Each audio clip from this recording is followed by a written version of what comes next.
Growing up, my parents had always said I was too American. Every evening when dinner came around, my brother and I never questioned what was put on the table. Some nights we would ask, "Why does it look that way?" They would simply reply, "If you don't like it, you don't eat tonight." Growing up in a first generation Filipino household, one would never question your parents' unusual customs. My brother and I were in between both worlds.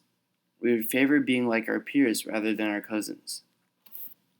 We avoided being like our parents and at times were ashamed of our culture. When our parents spoke to us in Filipino, we simply replied in English. I became envious of my friends, how they traveled to places in the Caribbean, while my family traveled to the Philippines annually. My brother and I never knew how to be Filipino American. We simply chose to abandon the Filipino aspect. I embraced the environment I grew up in and respected my parents for the privileges I was given. I admired how my parents sent my brother and I to preparatory schools and how we proudly dressed ourselves in our uniforms in the morning. I loved how my neighborhood sat on the water with beautiful houses and a safe atmosphere.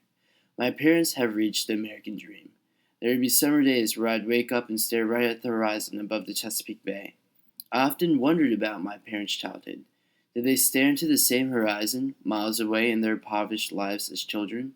How did they spend days in a corrupt society where the working class is exhausted without any measures of protection? By many means, I'm proud of my parents. They attained their American dream by providing the life they could never receive during their upbringing. Thus, if I can respect their determination to provide a privileged lifestyle, I realize it's my priority in return to keep our culture intact. If I can respect my parents, then I can respect the customs they cherish.